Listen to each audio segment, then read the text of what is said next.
Welcome, welcome, welcome. It's that time. We are back. The breakdown looking slightly different today because, yes, at the helm, it is myself. I am here running the show as Base is away on his jollies. And I am joined gratefully by my good friend and buddy of several years and a boxing savant, the one and only Danny Glover from FightFanTV in the house. Give it up, people. Thank you. Love, Danny, love. how you doing, buddy? I'm all right, all's good, Always a pleasure to help and assist you guys on the breakdown. I tune in every week, so yeah, I know the format, so I look forward to this. Excellent, excellent. And what a show we have lined up, guys, because obviously we've been away for a couple of weeks because the previous week there was very little action of note in the actual ring to talk about, apart from a certain Mr. Weeks who decided to jump in on a contest. But yeah, this weekend made up for it with lots of good action. And yeah, we got a potential KO of the year.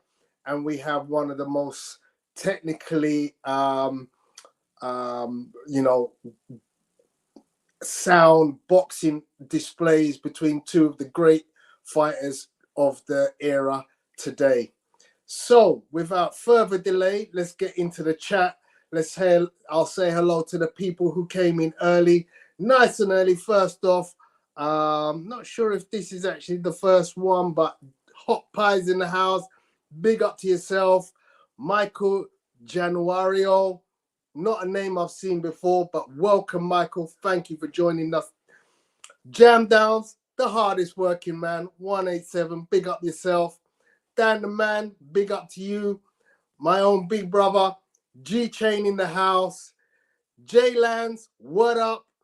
And to you, Dark Side of the Moon, welcome. Enjoy the show. Guys, remember, hit the like button, do subscribe, think about becoming a member, and definitely you have to go along to this guy's page, FightFanTVLive on YouTube, and subscribe for that good content. So without further delay, we shall be talking about a number of fights. As we've got used to of recent, we will start with a biggie, go through some small ones, and end with another biggie. So we're going to start with Katie Taylor with her undisputed belts, none of which were up for grabs, against Chantel Cameron for her undisputed belts. So, Dan, do you want to take the lead on this one, or do you want me to go off first on this one? No, I don't mind. Either way, it's up to you. You're the host. All right. I'll let you, seeing as you're the guest, I'll let you go first. I have no video footage, but I have some stills of the event. Just give me your rundown of how you saw this fight going. Yes, so I actually predicted that Chantel Cameron would win. I just thought that in the last two fights of Katie Taylor's, I've noticed that she's slowed down. She's had a long career, amateur and pro. And I think that the Amanda Serrano fight took quite a lot out of her. So first round, I noticed straight away that Chantel Cameron was on the front foot. Anytime that Katie jabbed, Chantel Cameron would double jab because she knew she was the away fighter, the B side. She was disrespected where she had to walk in the ring first. Not only that, she got announced by the ring announcer first. So I could have let go the fact that Katie Taylor walked second because she had the massive entrance, even though, the singing was horrendous, but she had the big entrance like Canelo. So yeah, fair enough, you got the entrance. But then to be announced first, they was like really disrespecting Chantel Cameron. So Chantel Cameron knew she had to work twice as hard for half the rewards, basically. So yeah, every time Katie jabbed, Chantel would double jab. She was going to the body from early. She had Katie Taylor breathing heavy from even after round two. Katie Taylor was circling And what the commentators I didn't like is that anytime Katie Taylor would literally just throw her arms, flap them like Calzaghe-esque, even if the shots ain't really landing, they would go wild. It's kind of similar to, you know, a fight we're going to talk about later on. A man who flails his hands a few times and they'll go wild over it, and they're thinking that those rounds are going to get scored for Katie like she's nicking around when she's not. When you've got to look at the whole the 1 minute 30 prior, 1 minute 45 prior, where Chantel Cameron is dominating proceedings, working behind the jab, landing 1-2s, body shots going in galore, and yeah, I had Chantel winning 6-4, especially even down the stretch. Even though, and then a couple of rounds were quite scrappy, where you know they a bit of holding was going on, but I think that Chantel was the clear winner and the deserved winner. So yeah, I'm quite happy with that. And yeah, Ireland, they did a good service on the judging there. So you can't really, people shouldn't be afraid to go to Ireland now in case they feel they're going to get stitched up. Yeah, I mean, it was without doubt, I believe, a very big success for Matchroom Boxing and DAZN. You know, they went out of their way to bring the money to the table. They got the support of the locals, and this was a huge Irish card. So it had plenty of Irish fighters on it. And you could see from the presence of, you know, big Irish celebrities ringside. I think Matchroom brought all their fighters to the card. I mean, literally, you know, they had everybody there. There was a certain shenanigans going on between Kell Brook and Conor Benn, which we may get into a bit later. I missed the end of Monday Night Smoke. Did they talk about that on Monday Night Smoke? Yes, they did. They believed that it was staged. Okay, so that could be one for the future. But yeah, I mean, obviously the homecoming, it's strange. It really is strange to me that a champion like Katie Taylor has fought her entire career as a professional overseas. You know, and that it's taken this long for her to get her homecoming fight. And then when she gets it, they give her hardest opponent. You know, yes, I admit, you know, it's good that they didn't give her some easy ride in an opponent, but I just kind of felt like, you know what, for all she's done for the sport, which is huge, she probably could have dealt with somebody slightly different to Chantel Cameron, because they're just, you know, you're moving up against a woman who's bigger than you, who is undoubtedly, you know, the king of her division or the queen of her division. And she offers a lot of things that you go, that could go horribly wrong. I know in Basis Picks, he did predict that potentially Katie would touch down at some point in the fight. And to be honest, from the get-go, Cameron was hitting Katie with some huge shots. And it was like, I actually thought Basis prediction might come true. But fair play to Katie. You know, she showed, as she has always done, the ambition and the drive, the will, the hunger to stay in the fight. And, you know, look, Katie can be outworked. We've seen that before. You know, Delphine Passoon. I was at that fight, or the first fight anyway, at Madison Square Garden, where, you know, we saw how Katie could get outworked in rounds. And then, of course, the mammoth battle against Serrano, which was, you know, a great fight. And again, Serrano showed, you know, Katie's weaknesses. Where Katie doesn't establish herself from the get-go and dominate a fighter, she can get hurt. And that's what we saw. You know, Chantel was able to time Katie well. Obviously, you could see the difference in hand speed. However, hard work beats talent when talent don't work hard, is my saying. And on this occasion, the hard work which Chantel had clearly put herself through the mill to ensure that she could be first and last in every exchange. It paid off because she was the one who was putting the pressure on Katie constantly and being the first to throw hands, and also ensuring that if Katie was going to flurry, that she was going to try and throw something in between that flurry. And as a result, she managed to pick up a huge number of rounds just because she outworks Katie. Katie doesn't really start quickly, something that I feel that she was guilty of in the Serrano fight, but she certainly ends quick. And as she mounted her comeback in the second half of the fight, you could see Chantel dipped into another gear to ensure that she didn't lose rounds where she could pick up in the second half of the fight by ensuring that she worked hard and just didn't drop her work rate. So overall, a very good fight. Very pleased for both fighters because I think they both showed championship qualities. They're both undisputed champions in their respective divisions for a reason. I certainly enjoyed watching the fight. It definitely warranted being a headline fight, as we've seen with some of the women's fights of late. It goes down as one of the better fights of the year. And I know there was talk that Chantel now wants to fight for somebody else's belts. I'll be interested to see if Katie is willing to allow Chantel the opportunity to have a crack at her belts. What do you think about that?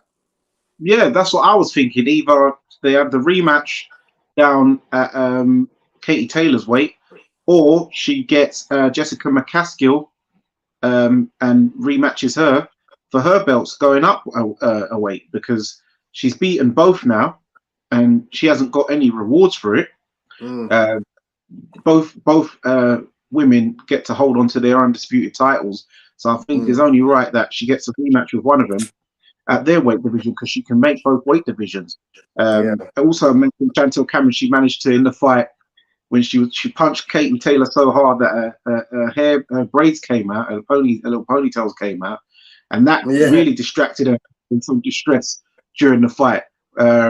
So well done to Chantel Cameron on that one. And as you said, she always started the exchanges and finished the exchanges following by a left hook. And if Katie did flurry, Chantel would also flurry back, even though it wasn't being as quick, but she'd still throw the flow to let you know that I'm working too. So don't try and put some CompuBox numbers against me, because I'm still throwing more. So yeah. Absolutely. Skyliner, the editor, there are 2 weight divisions between Alicia Baby and Cameron. So we won't be seeing that. We've got more chance of Alicia versus Katie than we have of Cameron versus Alicia. So that we can knock that one on the head. Although we do know that Michaela Mayer has made a goal for Katie's title. She wants the next stib at Katie. She feels that she can. She's gone up a weight, and she feels that she can now have a crack at Katie. She feels she's losing some of her capabilities, and that she's ready to be there for the taking. So that would be an interesting matchup if that one gets made. G-Chain comes in. Katie Taylor had a great career, but is past her prime now, in my opinion. Props to her for continuing to take all the big fights, though. 100% agree with that. This is a woman who didn't at all back down from any fight. And, I'm saying it like she's retiring. She's still the undisputed champion at her weight, and still has to be beaten. But I think that's some spam. That's a blocker user there. Can we talk? Yeah. So yeah, very good fight. So let's talk now about the undercard. The chief fight to support this that main fight was another hometown favorite in Gary Cully. the lanky Mhm. Gary Cully, fighting for a world title for the first time against, is it João Felix? I can't remember the guy's name. Jose Felix. Jose Felix. Jose. Base, when you want to come in, just you can let yourself in. Okay, he's there. You when you're ready. So Jose Felix, as with most Cully fights, Cully always is 6 or 7 inches taller than his opponent. He's just a tall, lanky fighter, but he knows how to use his length. And as well as being lanky, he does carry a dig. He is archetypal kind of Tommy Hearns, but without the class, you know. But this was an interesting fight. You know, Cully comes out first couple of rounds and he's doing what he does. He tries to manhandle his opponent, but Jose Felix is, you know, just trying to get his time in, move around Cully, try not to get hit, try not to get roughed up too much. And essentially, I've got to get the round right. What? Round 3. Round 3, innit? Yeah. He catches Cully, and it's literally like when Tommy Hearns got clocked by Marvin Hagler, and the legs went whoa. So the analogy to Tommy Hearns is quite apt, because it did. As soon as it happened, I immediately thought Hagler versus Hearns, because once he got clocked, that was it. The legs was gone. It was like Bambi, and it was just a matter of time, because the referee, to be honest, gave Cully all kind of time. You know, Cully fell down. The referee picked him up off the canvas. He was falling down again. The referee jump in and give him a little bit of time and space, and you know, and you're like, this isn't gonna take long before this is over. But essentially, the referee gave Cully every opportunity, and even when the corner of Cully threw the towel in, the referee didn't even see it. It was behind him, and he was just carrying on, letting the thing carry on, and people were there outside the ring shouting, "Stop the fight! Stop the fight!" Again, I'm thinking back and I'm thinking, oh my God, this is one of them moments. The referee's letting the fight go on, and everybody knows the fight should be stopped. What was your thoughts on the fight? Yeah, so Jose Felix, 40 his record 40 and 6 and 1, 31 KOs. It beat in 4 of his last 7 fights. The Diva, okay, so round 1, the Diva, Cully, he came out bouncing on his feet, amateur style, in his southpaw stance. He was working behind the jab well, long range, and he managed to outbox Jose Felix in the first round with his boxing skills. So yeah, he wasn't trying to use any kind of roughhouse or roughhouse tactics. Then the second round, Jose Felix started to come on now. So he comes out, he lands a straight 1-2 right into the body of Cully. Then he lands 2 more straight rights into the midsection of Gary Cully, who has no answer for those shots. Gary Cully also walked into a counter left hook from Felix as Cully tried to jab. He got countered with a left hook, and that hurt him momentarily. Then Cully started to box behind his jab again, but he was missing with a lot of the shots, missing with the 1-2 a lot after. And from there, Felix landed more right hands to the body. So I gave Felix the second round. Cully the first round, Felix the second round. Then the third round, Felix landed another big right hand to the pit of the stomach as Cully came in. Then he landed another straight right to the body, circled round, and then in a kind of, because what it was, it's like he was setting it up. So he was throwing the straight right a lot, and then as he circled round, he went back. Cully's thinking that it's going to be another straight right to the body, so he's tried to open up like he's going to try and jump back, and then boom, over the top. He went down mad. So it wasn't even like Tommy Hearns, because when Tommy Hearns got hit, Tommy Hearns kind of scurried. He tried to scurry around and then got clapped. This was just straight clap out on the floor. So he got up now, and he was all shaky on his knee anyway. He's got up. The ref's counting. He's got up, made the count, Then he's trying to fight back. He's got caught again. He's in the corner. The ref, by then, the ref should have stopped it. He was getting. Then he got caught again with a big hook, left. They got caught with a left hook. He sagged into the corner. Then he tried to hold on. I thought the ref was going to stop it there. Then he got pinned in the corner, pummeled again. The trainer threw the towel in.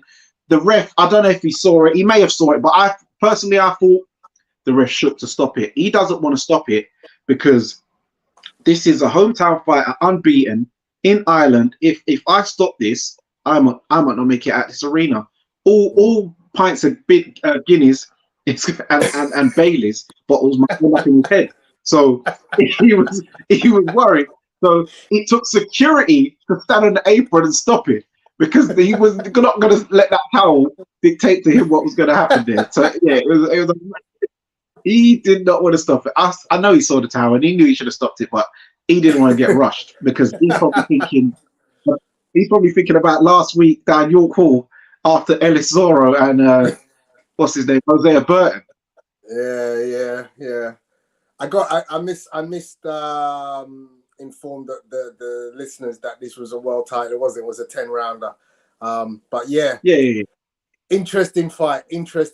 So Gary Cully, who was 16-0 up until that fight, now receives his first loss. And I guess we'll see how he gets to rebuild his career from here on in. But a couple of comments in the chat. Cully needs some manish water with some firm cornmeal dumpling. In Marga is a sin, the man says. For those who don't understand the Jamaican patois, then that basically means he needs to have some hard food, provision, and stuffs that will give him firmer muscles and make him a little bit more minerals. Yeah, give him something to stand up against those big shots. Because anyway, he's so 6 foot as G Chain says, he got spun. Skyliner says, what's the hype around Cully? Seems a bit industrial to me. Yeah, I mean, you know what? Obviously, he's a matchroom favorite. I think he's built himself up. As I said, 16-0. His previous fight was a very entertaining fight. He's as I said, he shows decent power considering his size and length, because not all long, lanky fighters have got the power. But domestic level, I guess, isn't it? Go on. Yeah, because it's 16 wins, 10 KOs, but he's a poor man's Sebastian Fundora to me. He fights nothing like Thomas Hearns. And he's also a bit Sam Eggington-ish when he tries to trade up, because he hasn't got the skill or the guile to be compared to Thomas Hearns. I think we should stop trying to compare everyone who has a bit of height over everyone to Thomas Hearns, because Gary Cully has no definition of skill set of Thomas Hearns other than he's tall. Other than that, yeah. Okay, so we move on. The next fight on the card that we will talk about is the Dennis Hogan versus James Metcalf. Again, we got the Irishman Dennis Hogan, who received a rapturous applause when he entered the ring. The crowd went wild, but I believe the Liverpudlian James Metcalf has also got Irish roots. So he also came into Irish flair, wearing the green shorts and had Irish music playing as he entered the ring. Now, Hogan, it seemed, was the crowd favorite. He appeared to be the one that the commentators appeared to be favoring more, but Metcalf got the win. And he seemed to take his time. Hogan looks like he's a machine. He looks really like a Hulk. He's got big muscles, big traps, heavy stock in his build, big chest, and obviously he appeared to be a bigger man by way of musculature than James Metcalf. Now, during the early rounds of this fight, Hogan appeared to be using his size and dominating to a degree against James Metcalf. But by the middle rounds of this fight, which was a 12-rounder for the IBO World Super Welterweight Championship, Metcalf started to get his combinations off, and he started to move Dennis Hogan in terms of not only was he moving in with punches, but he appeared to work out the footwork necessary to get around Hogan's punches.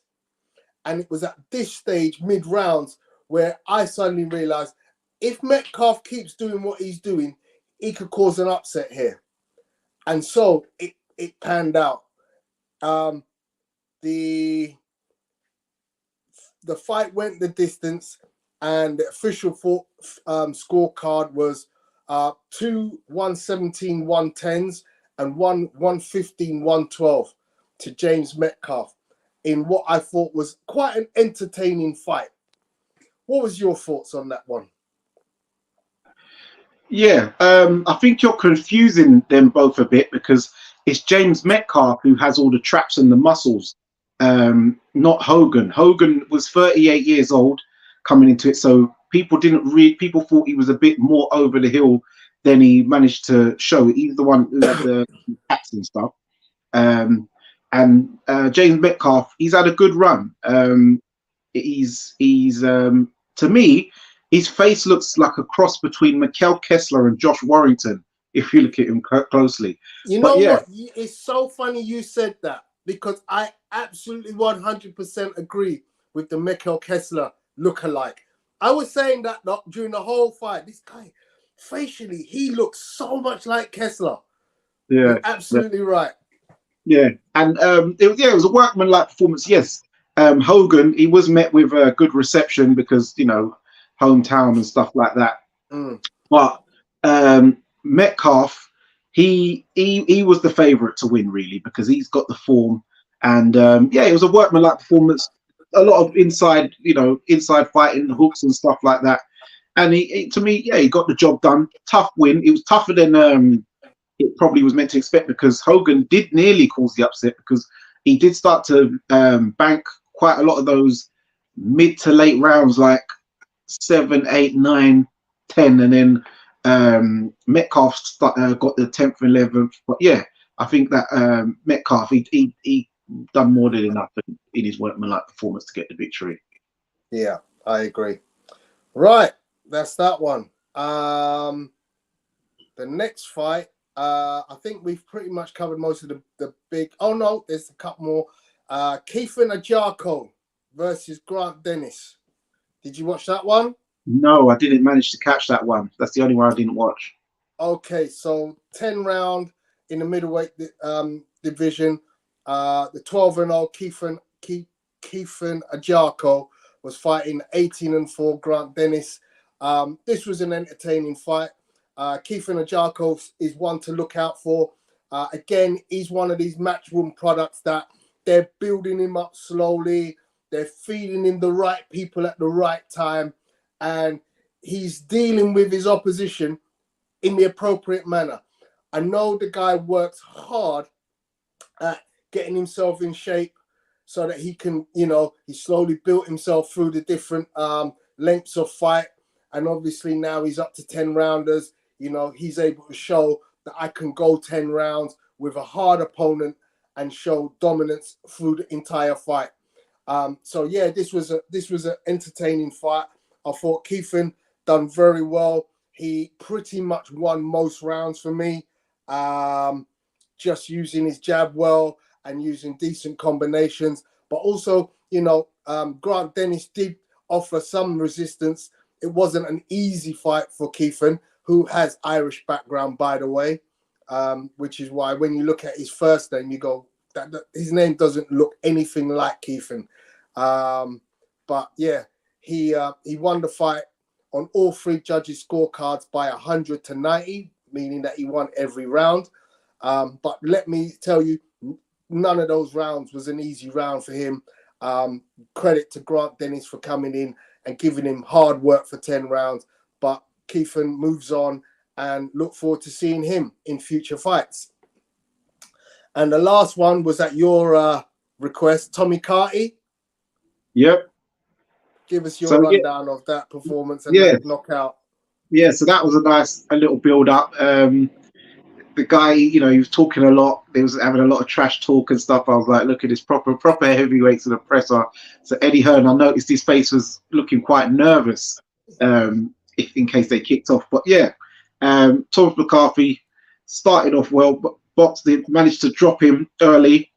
Then, I forgot the guy's name, the opponent. Jay McFarlane. Yeah, Jay McFarlane. Yeah, so he I've seen him a couple of times, but he just didn't really have the skill set, and then he got hit with a massive 1-2 that made him skin out on the floor, you know.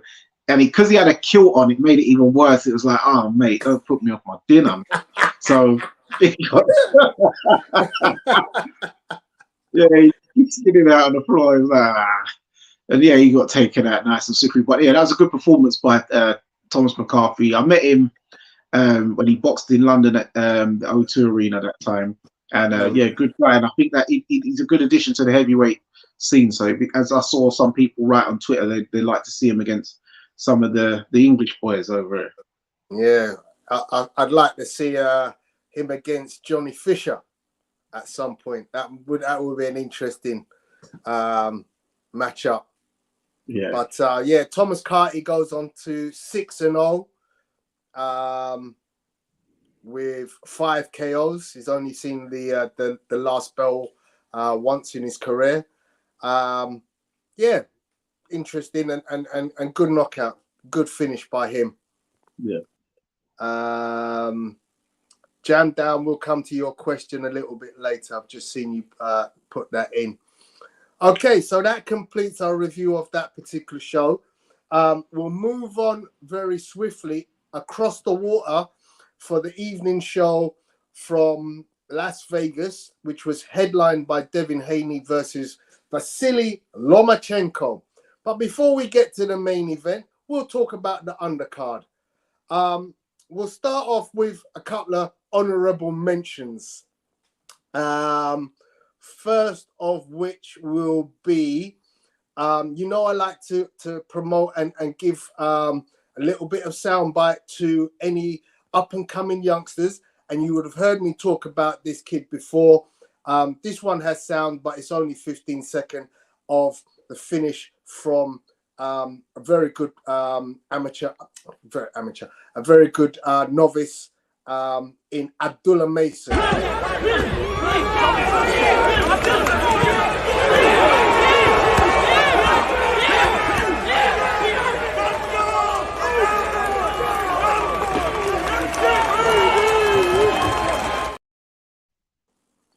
So that's Abdullah Mason. So I have mentioned him before. He is one of many top prospects that Top Rank have. They do have a huge amount of very good prospects coming up, all sort of like between 19 and 22. Abdullah Mason is one of those. So very interesting to see him fight. And we will be seeing him more in the future. Definitely one to watch out for. Also on the undercard, which not many people will have realized. I don't know, maybe people did realize, but Nico Ali Walsh was on the undercard and he had his first draw. Yeah, that was terrible. I was like, he's going nowhere, mate. The guy was like, what, 9-6 or something like that. We thought it was like it was an American guy from he's from like Iowa or something like that. He's from I was like, mate, you can't be having draws with man like that. These man will live to tell the story. No one will ever hear the end of that story down the local bar now. I went the distance with Ali's grandson, Danny Rosenberger. Yeah. 13-9-4, but he's won his last 6. So obviously, you know, they obviously thought we'll put Nico in with a live one, but it was really early on the card. It was an 8-rounder, but yeah, Nico I think got found out. Big time. That's fair to say. The next fight I want to talk about on that card is let's do Muratala. Raymond Muratala against Jeremiah Nakatila. Which was for the North American Boxing Federation lightweight title and the WBO Global Lightweight Championship. It was scheduled as a 10-rounder, but Ray Muratala, who was 17-0 before this, put that to short work and ended the fight in the second round. Here's a short clip of the finish.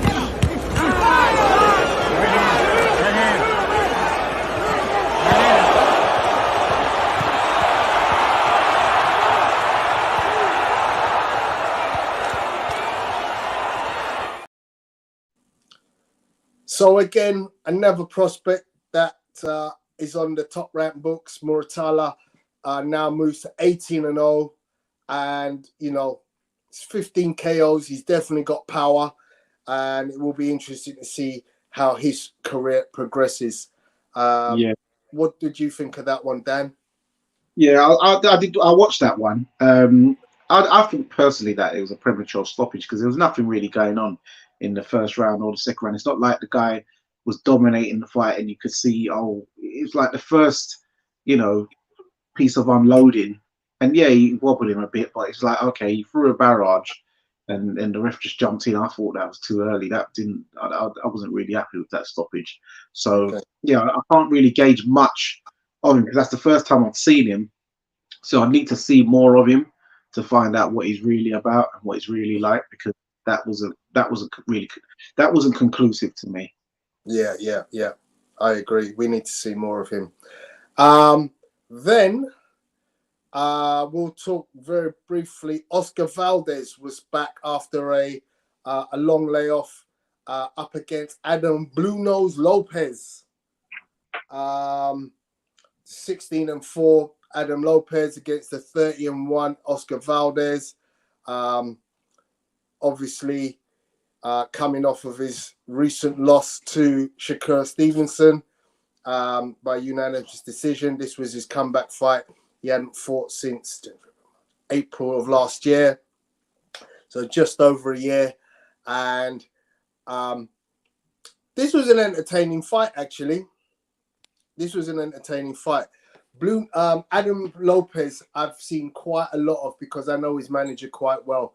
His manager is the same, or his manager was the same person that manages Zizo. But yeah, Lopez has got a very elusive style and a very sort of languid kind of boxing technique. So, he's on his toes, he moves around, he does a lot of showboating in fights. And, he'll do things like slip under counters and walk away, then come back, switch feet, go southpaw, and then, hit you with the backhand first and then spin out. So he was doing a lot of that, trying to spoil against Oscar Valdez. But Valdez, obviously coming off that long layoff, was trying to find his timing. It took him a little while to get to grips with Lopez, to be honest. But when he did, he eventually sort of took over, certainly the second half of the fight, using his good footwork, using combination against Lopez, and being able to dominate him, pushing him back, and basically nullifying the footwork of Lopez, which in the early rounds was sort of bedazzling to Valdez. This was actually the second time these two had fought. So they had fought before. So it was a good comeback fight for Oscar Valdez, obviously against an opponent that he's seen before, and knows that he gave him work in the first fight, and he would give him work in this fight, but nothing too strenuous for him at this point. Obviously, he wants to maneuver himself back into a world title situation, and this was a very good comeback for Oscar, and he won this one via unanimous decision. What was your thoughts on this one, Dan? Yeah, so yeah, pointing out that this is a rematch from they had in 2019, which, funny enough, that Lopez dropped Oscar Valdez in the second round of that fight, and then Oscar Valdez dropped him in the seventh with a left hook, and then took him out by a stop, and then put a barrage together and managed to stop him. I remember that fight. When Lopez did drop Valdez, he was very wobbly in that second round. But yeah, going back to then on to the second fight now. Oscar Valdez, he came out very confident, knowing that he's managed to take this guy out already in seven. And another interesting fact is that yes, this was a 10-rounder, and the first fight was a 10-rounder as well between them. And in fact, Adam Lopez has never been scheduled for a 12-rounder before. His highest scheduled fight has always been either 10-rounders, otherwise he's doing 8s and 6s. So he's not a 12-round fighter or a championship fighter, unfortunately. So yeah, Oscar Valdez, he came out, he was landing his signature left hook. He was full of confidence, landed his signature left hook, big shots throughout. Lopez was very shifty, moving very well, and he was not as aggressive as in the first fight I noticed in 2019. Lopez won a couple of the middle rounds with his quick combinations, moving off to the right, but Valdez turned it up late on. A big shot followed by like a head kind of clash with a big right hand on the nose. I thought that it was the punch that did it, but then on the replay it showed that the head went in on the nose, and that made Lopez proper back up, and he started literally running around the ring. And then Valdez was chasing him, and then he managed to catch him with a couple good big shots, and then he hit him with like a little combination, and then Lopez like kind of fell onto his knees, and then the ref gave it like a no knockdown. But I thought it should have been classed as a knockdown, but it wasn't anyway. But yeah, then afterwards that was the final bell really, and Valdez won a unanimous decision, which was it was a good win. And I think coming off of that now, I think that he could potentially. I've got some names that I think what he should do next. Going forward, I think he should fight Hector Luis Garcia next, the guy who Gervonta Davis beat just before Ryan Garcia, and then obviously then try and go for one of the champions, i.e. either Joe Cordina, Emmanuel Navarrete, or O'Shaki Foster. So yeah. Well, after the fight, he did say he wants Vaquero, Emmanuel Navarrete. So okay. He did actually call out Navarrete for the world title shot. So we'll see if he gets that. Obviously, Bob can make that, and then Oscar will be back in the world title mix. So that completes that fight. We then move on to a very entertaining fight, which was Junto Nakatani against Andrew Maloney. I'm gonna let you, did you see this one? Yeah, of course. I'll let you go. I've got a couple of minutes of footage for you to talk about. There are several replays of the knockout, so you can take your time in actually describing that knockout. Okay, here you go. Okay, so I'll start from the beginning. So this was for the vacant WBO super flyweight title at 115 pounds. Nakatani, it was his second fight at 115. He was a former world champion at flyweight, 112 pounds. Maloney is a former Commonwealth champion, even though that was 6 years ago. Nakatani, he came out, he boxes from southpaw stance. He was gliding in and out, getting his 1-2s off. His style actually kind of reminds me of Frankie Gavin, to be fair. Round 2, he hit Maloney with a double right hook and pivoted off. 30 seconds later, he landed a 1-2 right uppercut. Imagine this from a southpaw stance, by the way, guys. A 1-2 right uppercut, which hurt Maloney. Maloney tried to grab him, but on the inside was met with 2 left uppercuts, a left hook, and a right uppercut, which floored Maloney. Maloney got up. Nakatani went uppercut crazy, started getting a bit too uppercut happy, throwing both and left and right uppercuts galore. He did miss most of them. He landed a decent 1-2 and a right hook to the body. Maloney was coming forward, trying to get some shots off towards the end, to no real effort or avail. The 5th round now, Nakatani landed a double right uppercut, left uppercut, trading with Maloney, which was Maloney's actual best round, I believe. But still, it wasn't enough to get him. I still couldn't give him that round. Then round 11, this was a pivotal moment. Round 11, 1 minute into the round, Nakatani landed a long 1-2 down the pipe to drop Maloney. Maloney managed to get through the round. The corner said, "I'll stop it," but you know, because it was the 12th round, it was a world title fight. I think they let him go out, and I thought, yeah, they should let him go out, because I thought that, yeah, he's going to see the final bell, but it was like, you got to show me something, you got to get in there, you got to roll under. So, and he was actually boxing 2 instructions when he came out for the 12th.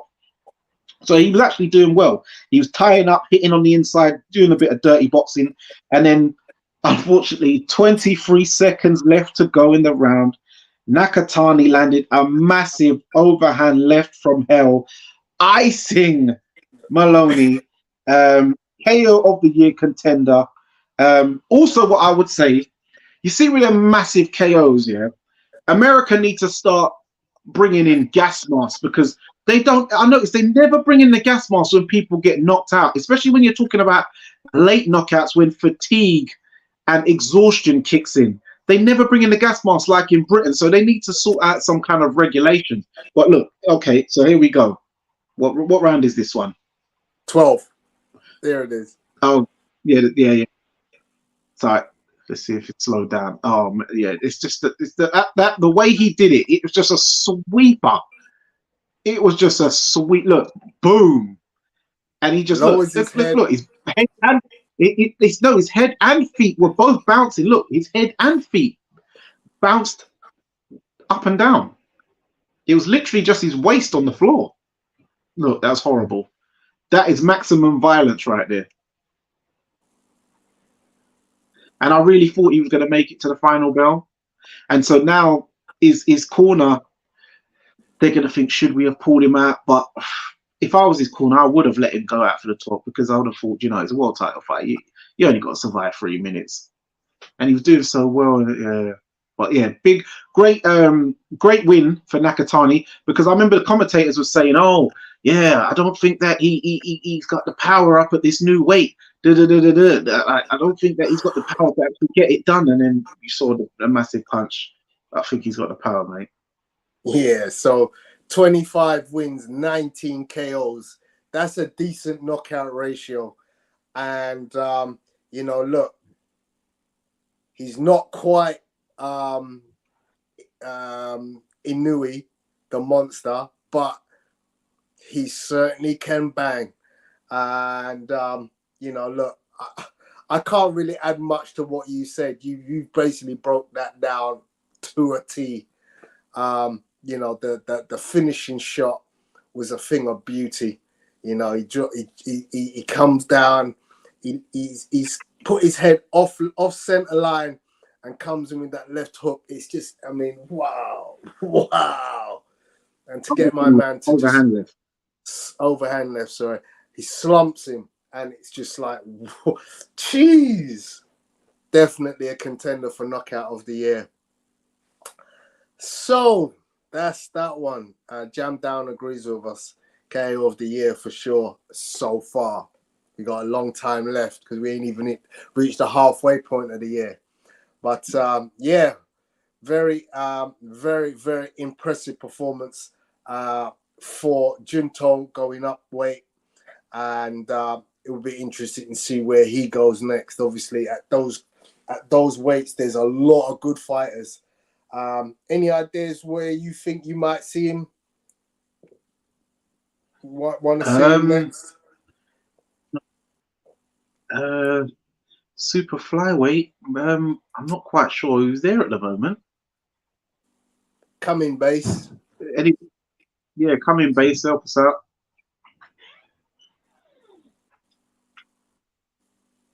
Or anyone in the chat? Oh, yeah. What's up? So, potential fights down the line for Junto Nakatani. What's out there for him, do you think? Well, you've got Joshua Franco, like he's still there. Kosei Tanaka is there. I mean, Estrada's still at Superfly. Who else is Superfly at the moment? You've got there's a couple others, to be honest. There's a few names escaping my brain at the moment, but they'll come to me in a second. But yeah, there's names there. Joshua Franco would probably be like the big money fight.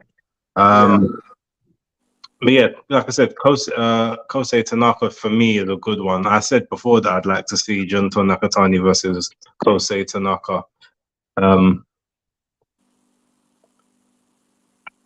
Yeah, interesting. So we look forward to seeing where Junto goes next. And he's got the hype to even go up further. So there's some bigger names if you go a bit higher up to bantam, super bantam. He's got the hype for it. So that I don't think Superfly is the end for him. He's only He's only about 25. Yeah. So yeah, he'll fill out. Yeah. Jam Down says Chocolatito is still at 115. Was he 118 or 115? No, he's 115. I mean, potentially even Nonito Donaire said he's looking to try and go down to 115 to challenge. That's right. Yeah, that's true. That's true. So yeah, guys, that's the undercard. I'm glad you're here, Base, actually, because I've almost totally forgotten what we didn't cover from last week. Because no, that's what I'm saying. I mean, is there anything that you can think of from the previous week that we can even give an honorable mention to? Well, the only thing, Rolly Romero, that fight, I don't even want to talk about it, to be honest. It was a joke end to that fight. There was that one, and it was the BT card, like Ellis Zorro and them, man. Oh yeah. Which I think you spoke about briefly a little while ago. Mm. Yeah, but I can give a quick breakdown of the fight. Which fight? The Ellis Zorro one. Yeah, go for it. Yeah. So Burton, Jose Burton, I gave him the first round with the crisp 1-2s. Zorro landed a big right hand, setting them up with jabs to the body. He threw a couple of wild uppercuts, Ellis Zorro. None of them landed, so he should stay away from that. The third I gave to Ellis. Both guys' noses were bleeding by then. Burton was pressing forward more, but Zorro was landing the better and more accurate shots. The fourth round, Burton caught Ellis Zorro with a big 1-2, which buzzed Zorro. Burton unloaded, turned up the heat up until the bell. So he won that round big. But doing so, he expended a lot of energy. The fifth, it was a lot slower. It was a close round, but I gave that to Zorro as the pace suited him more. Burton looked tired from the fourth round rally, to be fair, in my opinion. So, and then the sixth round, that was tough to score. That could have gone either way. I actually gave that a 10. No, it could have been a 10-10, but I decided to give it to Jose Burton. I thought, yeah, I'll just give it to. He probably nicked it. And then the seventh, Zorro backed Burton onto the ropes, did a jab to the body, dummied with a big straight right hand to the head, which dipped Burton's legs. Zorro unleashed a body attack as Burton tried to hold on to him. So he unleashed a body attack assault, then a right and a left to the head. He had him going. Then he kind of threw Burton to the floor, it was like in a judo type of manner, to like get him off him. So that was no knockdown. Fair enough. Then he ended up doing a jab, step back, massive overhand right, which just flatlined Burton. Joe Gallagher jumped into the ring, and then a big, massive brawl ensued. I don't know why they didn't have the chair's cable tied there. For some reason, Frank Warren shows they always keep going off, and I don't know why, because especially with Jose Burton, I was saying this to someone, I said, listen, Jose Burton, this is his 4th loss. He got taken out by Frank Baglioni on a Matchroom show. No one kicked off. He got beat by Richard Bolotniks on the MTK Golden Contract show. Nothing kicked off. He got stopped on the Boxer show by Dan Aziz. Nothing kicked off. So why is it now he's been taken out in his 4th loss? It's not like some surprise like Gary Cully. You'd expect, oh yeah, people go mad. You know what I mean? He ain't some ticket seller anymore. So it just seems like a bit of incompetence by them, and they need to sort it out down there, man. Cool. Well, thank you very much for that very detailed breakdown of that particular fight. Yeah, that's about it. You watch Yanni Beck, Eva? Did you watch Yanni Beck? I didn't know. Oh, there was that light work, wasn't it? Yeah, that was light. That was light work. That was light. So yeah, that gives us the rest to now concentrate our efforts on what was undoubtedly the fight of the weekend, which was Devin Haney. Devin Haney. Oh. Don't know what's going on with bass's sound there, but I was getting reverb. But Devin Haney versus Vasily High-Tech Lomachenko. Now, I'll be honest with you, being a massive Lomachenko fan from the Olympics, in his amateur days, seen him box twice as an amateur, live, then went to see him as a pro, twice, live, once in Madison Square Garden. I absolutely love the kid. I think, you know, he brought something fresh to the sport when he turned pro.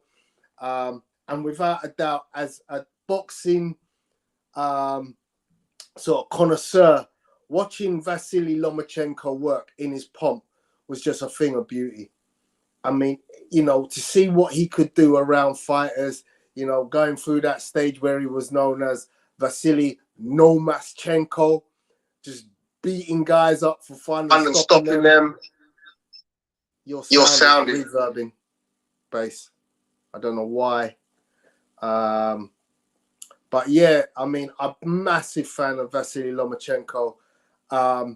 So I certainly am, you know, very much highly invested in him. I wouldn't want to say that I have any advantage in terms of favoring Devin Haney over Lomachenko. However, over the last few fights, with Lomachenko losing to Teofimo Lopez and then, you know, eking out a win over Jermaine Franklin, I was of the opinion that he's lost a step.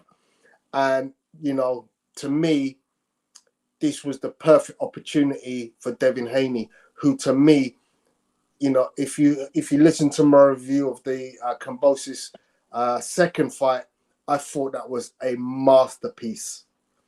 And so with age on his side, freshness, and looking at the way he weighed in, which was different to the Kambosos fight, he looked a lot fresher. And obviously the rehydration weighing on the next day being at 9 a.m., allowing him to hydrate up. You know, I expected him to be way bigger than Lomachenko by the time the fight came. So I definitely was of the belief that this was going to be a prime Devin Haney.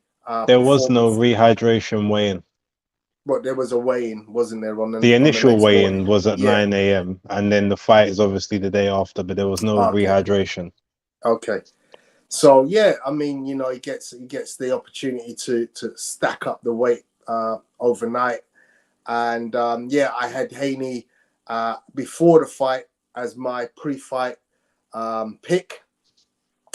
And you know, obviously we got two guys who I value their skills to a high degree, and I expected nothing less than what they delivered, which was a highly technical battle of wills with a lot of things to break down. So without further delay, do you want to do this one, Base, while you're here? I'm in the background. I'm the special guest. So all you do right, your all job. right, all Try to right. palm it off to me. I'm listening. Dan, do you want to do Shall it? I go? Yeah? Yep, absolutely. Okay. Yep. Okay, so here you go, buddy. 3.5 All right, minutes. so I'll start with, because I scored it round by round on Twitter, funny enough. So I'm glad I did. So the first round I gave to Lomachenko. The second round I gave to Devin Haney. Devin Haney was making good investments to the body from early, but Haney needs to stop dipping so low in close. Loma was being quite effective with the little cluster shots at that moment in the first two rounds, but I gave them one apiece. The third round, I gave to Loma with his effective hooks into combinations, because he'll throw the right hook and then step in and throw combinations off of it. He threw a couple of big shots, landed a few, but not enough. Haney threw a couple of big shots, but not enough to take the round, unfortunately. So I gave that to Loma. The fourth, Devin was using an effective jab and loop right hooks round the corner. Both tumbled over. Haney landed his first pull counter shot in that round as well in the fourth, which was good. Very Floyd Mayweather-esque. Money made. The fifth round, Lomachenko started very well. He was bothering Haney with the combinations. I noticed that it was unsettling him as he was backing up Haney. Haney stamped his authority the second half of the round with his size and inside work, mainly body shots, followed by a hook to the head. I gave that round 10-10, the fifth round. So bear that in mind, guys. That was a 10-10 round. People say, you know, swing round, but I literally gave that 10-10. The sixth round, I gave to Lomachenko, as Lomachenko was being more accurate, and Haney was not being able to keep up with the pace on the inside. Haney, Harvey Dock, the ref, warned Haney about holding and hitting a lot. So he, you know, it's funny Haney was talking about Lomachenko doing it, but Harvey Dock was actually warning Haney about doing that exact infringement, funny enough. Seventh round was a bit of a scrappy affair. Haney landed the biggest shot of the fight for himself with a pull counter left. So I had it 67-67 at that point.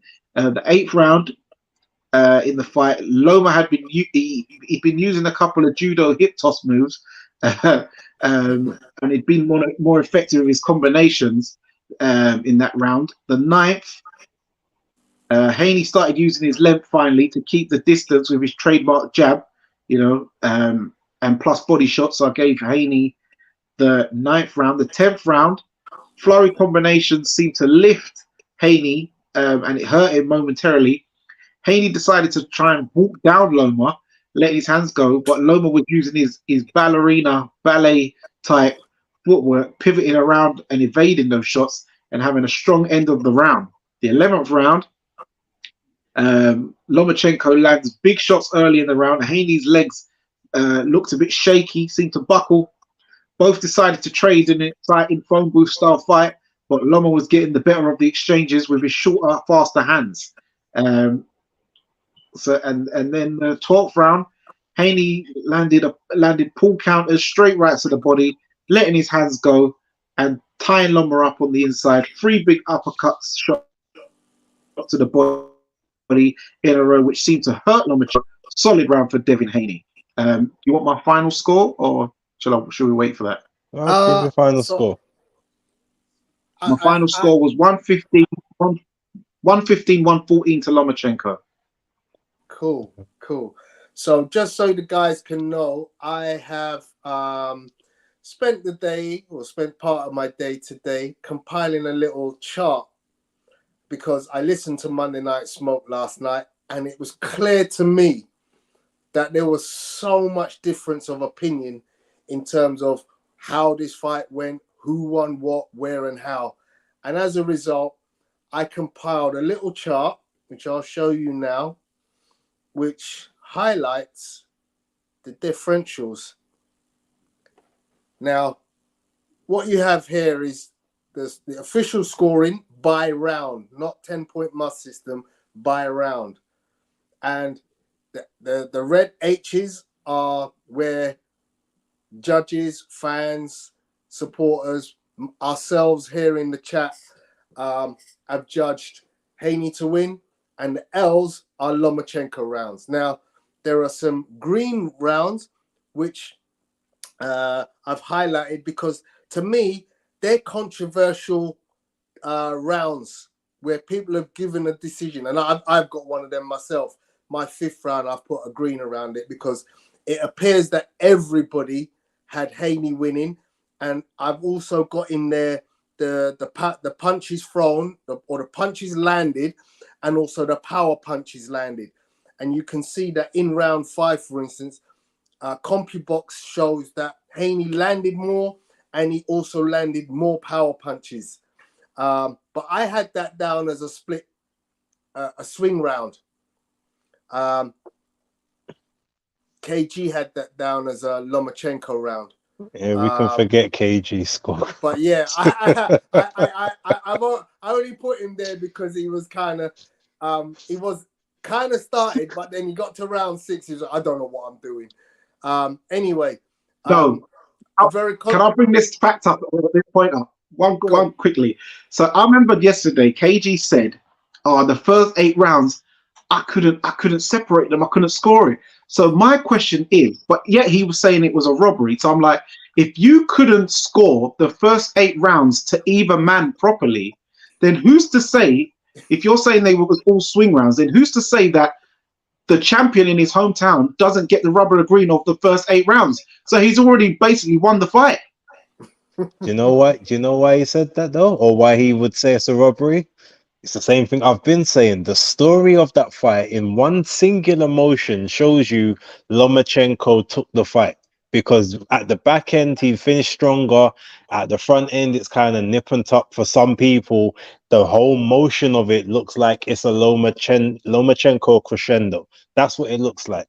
That's not a round by round scoring. And that's why a lot of people who've seen this think that Lomachenko won, because they weren't scoring the fight when they was watching it. They're just watching rounds, seeing a couple moments, big moment there, and then getting pieced up in rounds 10 and 11. Oh yeah, no, he's got this one in the bag. That's what people saw. I mean, I gotta be honest with you, and I'll bring back up that that guide.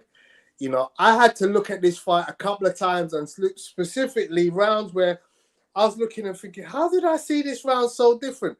So, for instance, Dani, you're the only person who thought, no, you're not the only person who thought Haney won the first round, Lomachenko won the first round. Like, literally, everybody had Haney. All 3 judges, Travis, KG, myself, Base. There's a fans column there, which has got a green, where the fans thought that this come from BoxRec. The BoxRec allow fans to score the fight. And for some reason, their fans thought Lomachenko won the first round. But again, look at the punch stats, and Haney wins that. Now, don't want to go by punch stats as being the be-all and end-all, because in my estimation, the punch that said Haney only landed 6 punches in that first round. And I counted it. He landed way more than 6 punches. I'm even thinking, you know, you take away the punches that land on gloves or on elbows. He, to me, landed more than 6 clean punches in the first round. But Tony, it says there on the first round that punches are 6-6. That is a draw. Yeah, but power punches 5-4 to Haney. Yeah, but total punches is 6-6. So it is, you're right. Yeah, but what Tony's also saying, Danny, is that he counted and Haney landed more than just those 6 punches in the first round, from what he counted, not including gloves. So he's saying those CompuBox numbers are basically questionable. That's what he's saying. That's exactly what I'm think saying. so too. Yeah, I believe that. I agree. But I did want to bring them in because they're there. they're in the ether for everyone to see. I know a lot of people put a lot of effort to try and validate that, and you know, I'm gonna just use it as a guide. So at the bottom, you can see I put a row that says clear rounds, and in the clear rounds, you got 1, 2, 3, 4 clear rounds for Haney, and you got 3 clear rounds for Lomachenko. The rest of the rounds, they're all over the place. Now, tell a lie. Round 12, I had that a split round. The CompuBox figures showed Lomachenko landing more punches, but everybody else saw that as a Haney round. But me personally, I was on the fence. I saw that as a swing round. So that could potentially have been a clear round for Haney. Now, if you look at the judges' scorecards, Dave Moretti had it 8-4 for Haney. David Sutherland had it 7-5 for Haney. And Tim Cheatham had it 7-5. Travis had it 7-5. I had it 6-3 for Haney with 3 rounds even. Dani, you had it 5-6 with 1 round even for Lomachenko. Base, you had it 6-4, 2 rounds even, very similar to mine. The fans had it 5-7 for Lomachenko. Can I just say, I never had any even rounds personally. It's just I wouldn't argue if those people said that there was a swing round. That's all. Yeah. So if you notice on the swing rounds you put, I did put a small H next to that because you did actually put them down as a Haney round, but potentially a swing round as well. And number 3 wasn't a swing round. I said that if anything, that's a potential draw. So I don't think Loma won that at first. That's a draw. Okay. So hopefully, guys, you can see that this was a very controversial fight in terms of where people scored rounds, because you can see there's lots of rounds there where some people see it was Haney round and other people see it was Lomachenko's round. Literally out of the, and I think you mentioned it, Base, 7 rounds. One of the judges circled as being rounds that could have gone either way. I was the presenter, Eduardo Osuna, I think his name is. Mm-hmm. So this to me was by no stretch of the imagination an easy fight to judge, which I think is what I was trying to put across yesterday when I came on Monday Night Smoke. Obviously, the 3 of us, 2 of us saw it for Haney, 1 of us saw it for Lomachenko.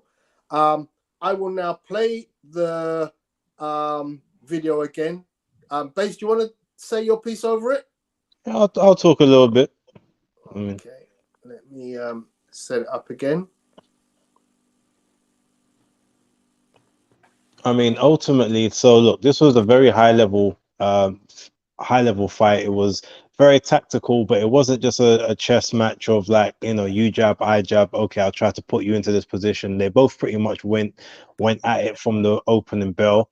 The first 6 rounds, Devin Haney, for the most part, basically played the aggressor of the fight. He tried to impose his size and his will on Lomachenko. He was employing the jab from times. You would see him. I mean, the very first punch of the first round was a Haney sweeping left hook. It was a big left hook as well. Then the second punch of the round was a jab followed by a strong right hand to the sternum.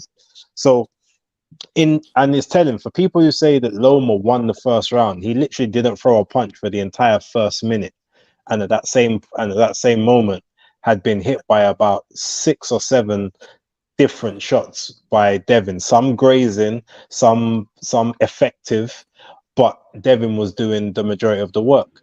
Now, I actually watched, funny enough, about a couple hours ago, I watched that first round all the way up to the 6th round, basically. And I was actually by recommendation of Jam Down 187. So big up to you. I was watching a video from Blood Boxing where we did a breakdown and analysis of the first 6 rounds of the fight.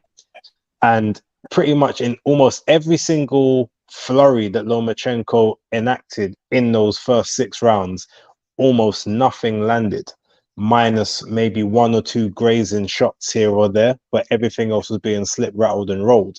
And a lot of the time, the commentators would say it was a 3-punch combination, but wouldn't highlight that 2 of the 3 punches didn't hit, or things like that. Or whenever Devin Haney would do some good work, or he was doing work, they were talking over the work he was doing. So it's stuff that you can kind of see whereby there's a lot of attention basically not being made to the simple, effective stuff. It's only like the flashy stuff that is being called. So with regards to that, I mean, my scorecard, quite simple. I've said it numerous times, and it actually changed slightly on my third watch. I had the first 5 rounds to Devin Haney. He nullified a lot of what Lomachenko did. Lomachenko tried to steal several of those rounds, to me unsuccessfully, because not a lot was landing from him. Devin did a lot more better with the body. He was employing a lot more aggressive tactics. When he boxed on the back foot, he looked like he was actually doing better on the back foot as well. And Lomachenko was like warming into a lot of the exchanges. Second half of the fight is where it became sort of a lot more competitive. So I had the first 5 rounds for Devin Haney, sorry. I had the 6th round for Lomachenko, had the 7th round for Haney, had the 8th round for Lomachenko, had the 9th for Haney, then the 10th and the 11th were Lomachenko, and then the 12th was for Haney.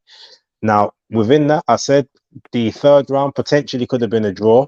So I'm happy if someone said that was a draw. I wouldn't say it was a Lomachenko round. I don't think he did enough in that round, again, personally for me. But if you said 10-10, cool.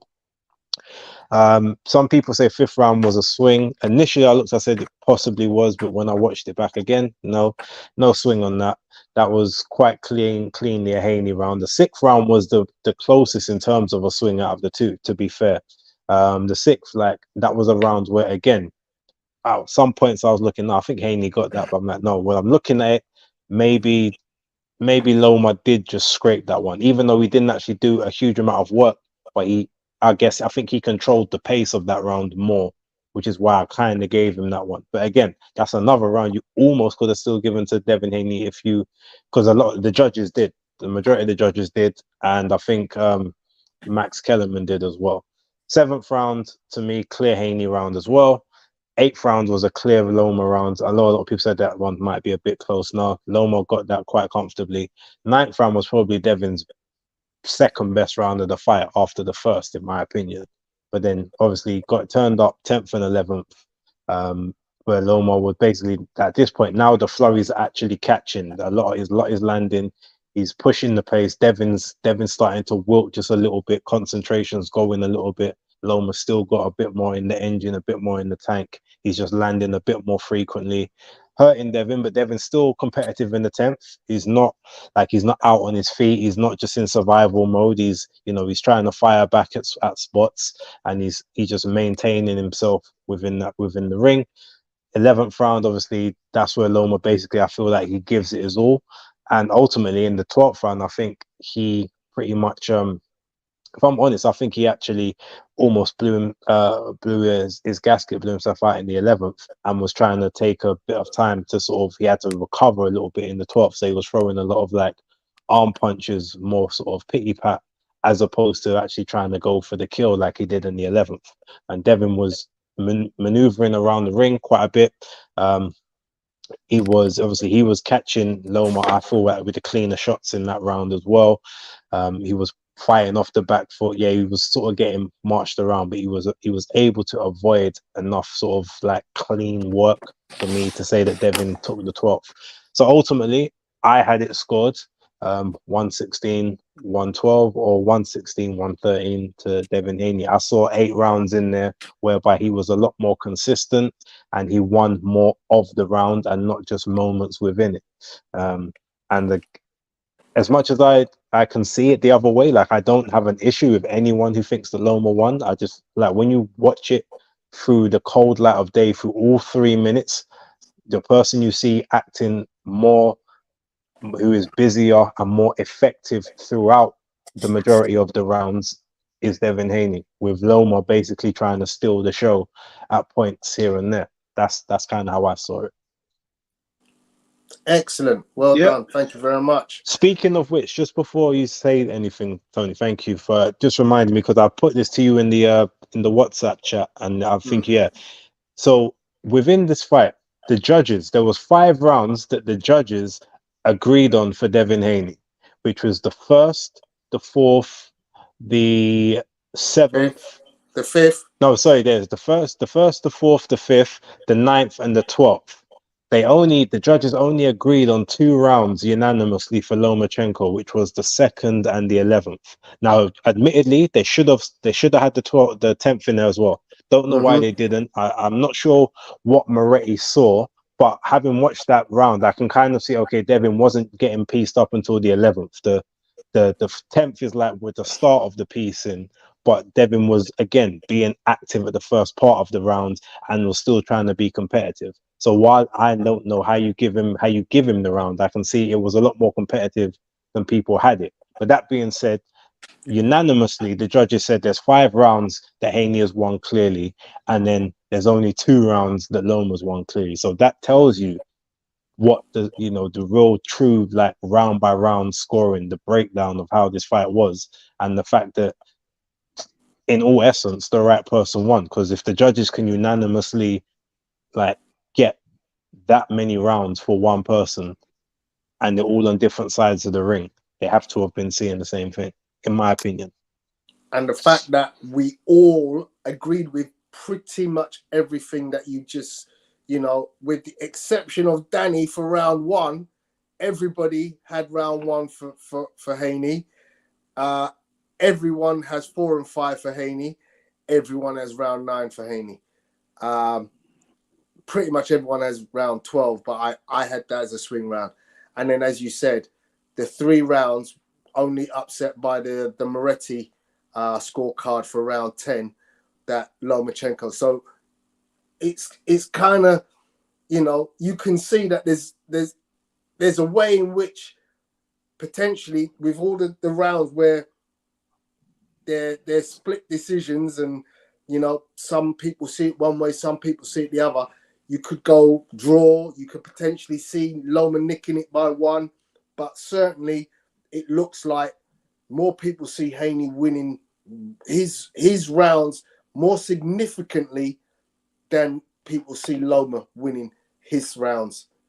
So yeah, hopefully, guys, you will all be able to understand the graphic that I've put up and be able to see, how that played out. Now, let me see if I can get to the chat. Get that back. Get to the chat. First and foremost, there's a super chat here from G Chain. Big up to my brother G Chain in the house. Big up, bros, Tony, Dani, and Base. Looking forward to this round by round breakdown of the Haney and Loma fight. Was hard to score a lot of them. Now, for those who don't know, G Chain is in a chat group with both Base and Dani and myself. We've taken him to task over his beliefs on this fight and his opinions on it. But hopefully you can now see where we as a group, obviously, you can see this fight was definitely one which splits opinion, because let me stick up for G Chain a moment. We didn't take him to task for his thoughts on this fight. It was the thoughts on one of the fighters within the fight. I have to be correct with him. You can't. Man got super chat there. You can't just slander his name like that. Yeah, it's not about the fight because he enjoyed that fight. It was his opinion on the fighter's style overall in so-called past fights, but I don't believe he's watched all those past fights. But big up G Chain each and every time, you know what it is. Yes, sir. Yes, sir. So yeah, I hope that what we've done is showed you, look, there's lots of ways to skin a cat. There's lots of ways you can see this fight, and obviously your scorecard on initial look looks to resemble very similar that of Dani. But yeah, it was a tough one. Thank you very much for the super chat. Haney looked a lot better at the weigh-in, as I said. Dani scoring sounds very similar to Jam Downs. On second watch, I gave Haney 6 out of the first 8, with the 3rd and 7th going to Loma, although the 3rd was a proper swing round. Loma took 9-2-11, and Haney scraped the 12th. So by that, it sounds like Jam Down, you rescored your fight from seeing it as a win for Lomachenko to a win for Haney, which, you know, that can happen. That can happen because as it sounds like most of us have rewatched this fight because it was so technical and we could see things happening through the round and things look slightly different on second time round inspection, that we may have missed something. I mean, I still had the same result, but there, as I said, those swing rounds to me, I'm still struggling. I'm still struggling with those swing rounds. Jan Down says it was Loma flurries that had people losing their minds on the night. The amount of shots missed or landed on gloves, stroke arms, which I think Base has alluded to. Daz Beats, evening fellas, big up to yourself. Did any of you guys see the video where Haney and his dad leaving and Bill got a bottle thrown in his face? Didn't see that, my friend. G Chain is stiff. It highlights how difficult it was to score the rounds. So even though I thought Loma won by round, so I ain't mad at Devin getting the dub because it was a close fight and could go either way. Talk of robberies and nonsense, as I said yesterday on Monday Night Smoke. Oh, what have I just done? That 11th round when Loma buzzed Devin was the only time either man got hurt. Maybe that's why people are talking about a robbery, because it doesn't make sense why they feel that way. And Jam Down disagrees. He says Loma was hurt to the body on a couple of occasions. You could tell by the way he lost his footing on a couple of occasions when he got hit to the body. But Haney looked more visibly. Jam Down confirms, yeah, I had it initially 115, 114. Not sure what that means. He had Loma 115, Haney 114, so it was to Loma with the 10-10 rounds as the first round. Okay, big up Guff. So yeah, I mean, guys, very, very complicated fight to score. I want to technically look at something very quickly that pertains to the technical side of this fight, which was footwork. This fight, if you look there, you can see Devin's foot is literally right on Lomachenko's. Another shot, very close feet. Now, this fight, again, was fought at such close counters. You know, this was no, oh, let me run around and create space and so on and so forth. Nah, you know, I talk all the time about distance control. Once again, look at where the position of the feet are. Lomachenko's got his foot on the outside, but so many times during this fight, there was jostling of foot position, and it was masterful to look at these experts in the art of boxing using the craft to gain advantage via good footwork.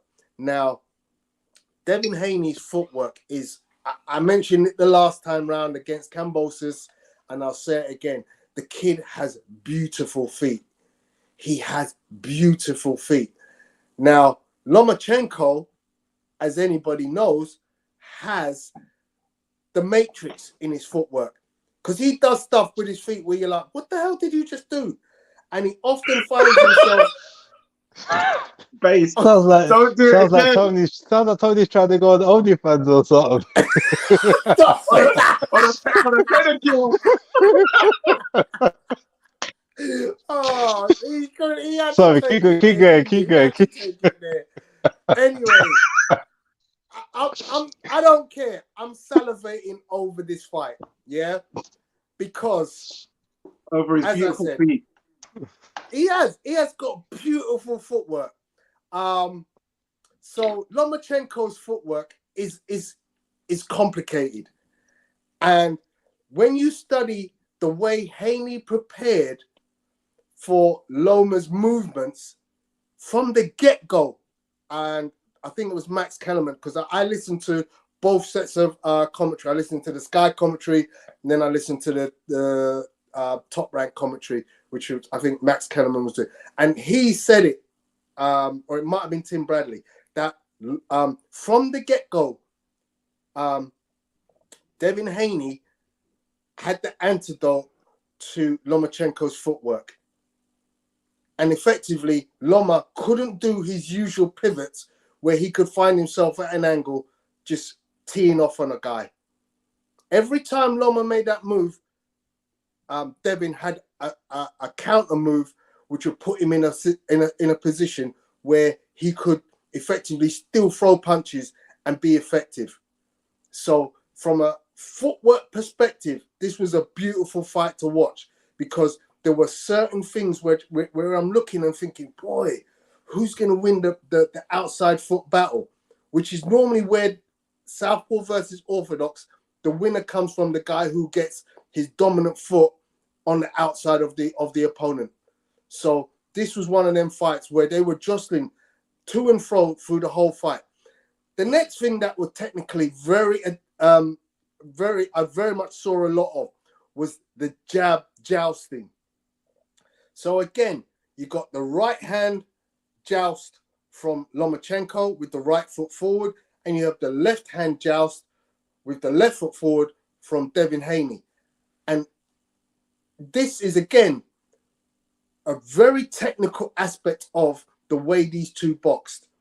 And again, I have to give huge credit to Devin Haney and Lomachenko for their ability to negate each other's jabs. So when you look at the jab counts, yeah, they're very low. For both fighters, the jab counts are very low. And that's because they do a lot of this where they're jousting with each other's jabs, yeah? I'm pushing out my jab. I'm trying to get mine over him, but he's negating my jab because he's able to parry my jab using... And if you notice, hand positioning, again, for any of my kids that are watching, yeah? Look at hand placement.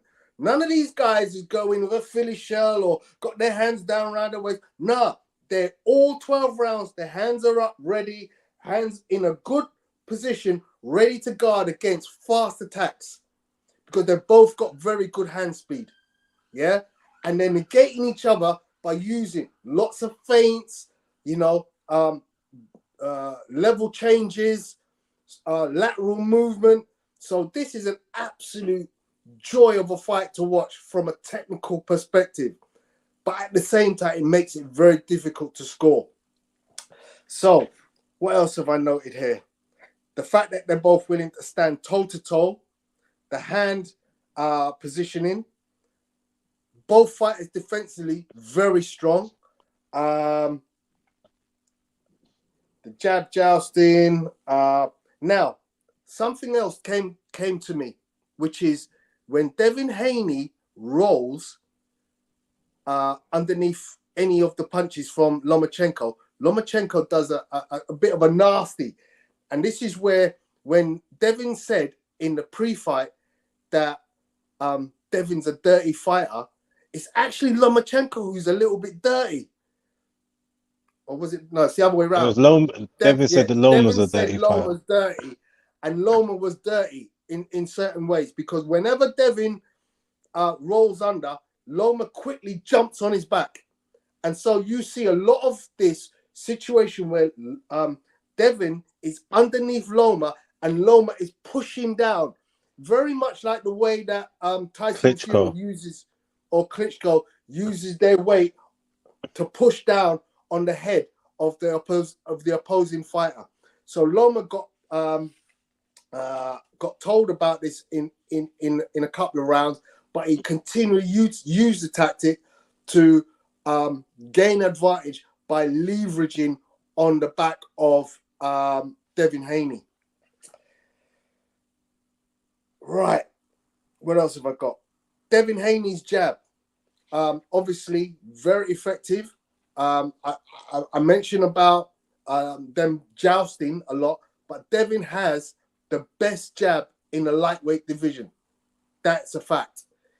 He, in all weight categories, he's ranked number 6 as the best jabber in the business. 6th. But in lightweight category alone, he's ranked number 1. Go ahead. No, I'm saying ranked number 1. Yeah. He's ranked number 1. And so when you've got a guy who is so effective at using the jab, yeah, it shows the technical capabilities where Lomachenko has to negate Devin's strongest attribute. And he does that very admirably. But the Devin jab is still very good. And he uses it in 2 ways. He uses it inside of Loma's jab, and he uses it on the overhand of Loma's jab. And he uses it with great effect. So, a la round 1, when CompuBox only showed 6 landed punches, I'm like, well, nah, that's wrong. Because in round 1 alone, there are several of those jabs of Haney which land. Bear with me a second. My doors just rang. Uber Eats. All right, so let's go to a couple of the questions that is here. Michael Januario says, Haney won on close contest. Very good fighter, but Loma, 35. Would he have beaten him when he was 30? Quite possibly. What do you reckon? Yeah, I think so, because there's a reason why Lomachenko decided to take that franchise title and fight Devin Haney 4 years in the first place. One thing I would say that Devin Haney next time needs to leave that hairstyle alone, because that was making any shot that did land look 3 times as drastic than it really was. So that was he needs to sort the hair out for one. Also, what I think a lot of people got gassed about on the night, because you got to remember it was like 5 o'clock in the morning for us over here. So when Lomachenko was using those Katie Taylor like attacks with the little just throwing your hands out, people was tending to thinking that it was doing and landing more than it was. When you watch it back, you realize that he was trying to do the Katie Taylor effect. So I think that's why some people's cards on the second time watching it round was different to the first time. I mean, to be honest, I think Michael was saying, would Loma have beaten Haney when he was 30? Now, quite possibly, I reckon he probably would have, because Haney was, at that point, remember, he hadn't had the Linares fire to have gone through, or the trickiness of the Diaz fight. Like, he had to learn for all those fights. I don't think he's fought any southpaws prior to when he fought Diaz. I don't think anyone else in his previous rounds, unless one of those old Mexicans, were southpaw. So I think all of that knowledge helped him sort of to get into this one and know not to panic and everything like that. The only problem is that it's come at a time when he basically can just about make the weight. So if this fight had have happened, say 3-4 years ago, he wouldn't have had the experience, but I reckon he would have had the gas tank and the energy to have done what he done easier for longer, because he still would have been more naturally suited to 135. So there's swings and roundabouts. Also, I saw G Chain put in there saying, bear in mind that a lot of peeps fought Loma 1. Do you guys think we need to see the rematch? So my answer to that is, to be honest, I think the fight deserves a rematch to clear up any controversy. However, I don't want to see the rematch, only for the simple fact of I don't think it's going to benefit either person. Because if Loma wins the rematch, then what all you're going to hear is, oh yeah, but this time this was one weight cut too far for Devin. We saw how he's been looking. He's been shaving bone density off just to try and get the win, to try and make the 135. And then if it goes the other way, oh well, you already beat the old man. Now he's 36 and you beat him again. What does that prove? It's one of those ones. It's not really gonna. I don't feel like it's gonna do the legacy any good. I mean, okay, yeah, you say you clean it up, but this isn't the same with the Floyd and Castillo and Maidana, because they were both a lot closer to their primes, or closer to sort of each other in that sense, than Devin and Loma are now. And I just feel like if he beats Loma again, then he's going to say again, oh, yeah, he really was too small and he's gotten even slower. He's just not the same force. But, you know, there's one moment he should have won. He didn't win and now he just couldn't replicate. And then again, like I said, the other way, yeah, it was one weight cut too much for Devin. He had nothing left. He's a shell of himself. He should have moved up 4 fights ago. So, yeah, it's to me, it's one of them ones where the only way I'd accept the rematch for me personally is if they did it at like a catch weight of like 136, 137 without the belts, and it's just for bragging rights. It's just to clean up the. But obviously Loma will never do that because he wants belts, and Devin, I don't think is going to give him that rematch because ultimately we have to remember Devin was his mandatory 4 years ago. And Loma and even Igas Klimas in the press conference said we avoided you because there was bigger fights that we wanted. We didn't take you as a mandatory. He admitted it. So you at that point you're then going to think to yourself, well, why am I going to run it back for you and give you another opportunity when you didn't give me one? I gave you the opportunity in the first place. I called you out. I could have fought anyone. I came to you. So yeah, I don't think there will be one, and I don't need one either. So cool. So guys, I think we kind of we've had a really long session today.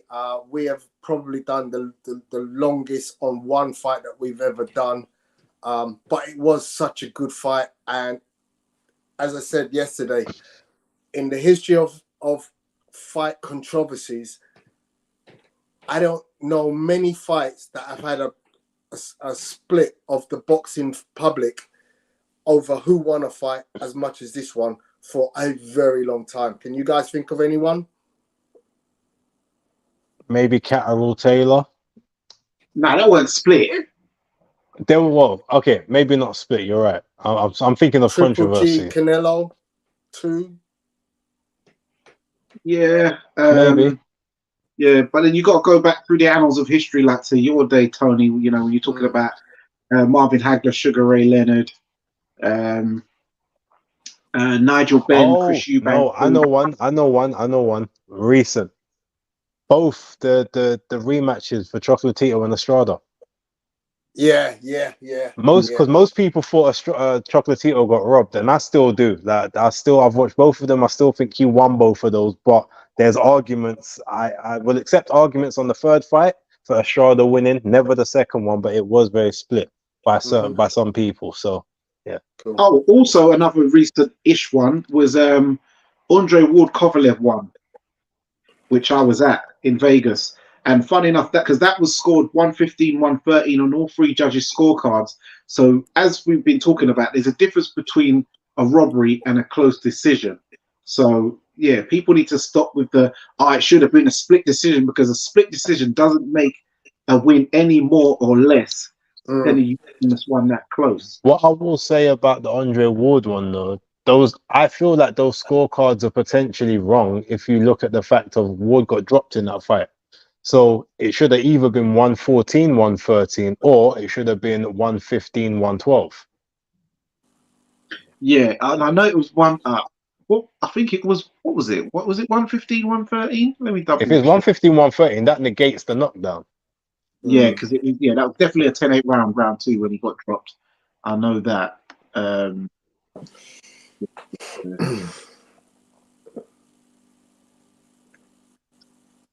One sec.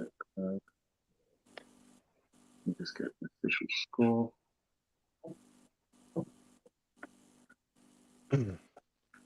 It was 114, 113. Okay, about to say. Right. Yeah, 7-5. Okay. So we're gonna wrap it up, guys. I've put the ticker tape on. I didn't do yours, Danny, but I'll say it again for those of you who don't know. Go follow FightFanTVLive on YouTube, also on Instagram, also on Twitter. If you look up FightFanTVLive, you will see that channel, and it has some amazing interviews. A recent one. What's your most recent? with Nigel Benn's cousin, Paul Bowen, former Southern Area super middleweight champion, the uncle of Conor Benn. I've got another episode dropping on Thursday with Rack Noble from Boxing UK, and then look for another big one in a couple weeks' time that will be filmed this Sunday, but that will come out next week. So yeah, look forward to that one as well. Cool. BaseDaKID at the bottom, you can see. Oh no, you guys can ignore my ticker tape. Like I said, I'm number one. I'm a guest. Number two, I'm this. New Sound's gone. Sound's gone. Sound's gone. Don't know what's happened there, but your sound's gone. Okay, yeah, guys, please make sure to hit the thumbs up button, now, because I see they get them likes up, guys. Come on, show some appreciation. Get those thumbs up. Hit the. It's all free of charge. Yeah. Appreciate it, Danny, that you come on today. G Chain showing the love. Great show, my bros. Thank you very much. So big up to you, Pastor. So everyone who's in the chat, thank you very much for joining us. Thanks for keeping with us for the slightly more than slightly, but the extended show tonight. I hope you've enjoyed it, and we look forward to seeing you guys next week. There's a couple of decent fights this week coming up, which look quite tasty, so should be an interesting show next week. Yeah, that's it, guys. Any final comments, Dan? No, thanks for having me on. Hope you guys enjoyed it. If you ever need me again, just let me know. And much appreciation to all the great defeaters and any fight fans that joined in as well. So yeah, love every time. And as you always say, persistence beats resistance. There we go. We can't end without that saying. So guys, once again, thanks for joining us. Very quickly, is there anything else you wanted to add before we go? No, like I said, there's one video just today. You'll get a base pick on Friday. You get a weekend wraps, and that might be a lot for the rest of the things. I look forward to Ooh, yeah, you're gone again. Basically, I'll translate it. He said, look out for the basis pick on Friday and the weekend wrap up on the Sunday. I kind of got the gist. Yeah. All right, guys. Thanks very much. We'll catch you later. Take care. Bye for now.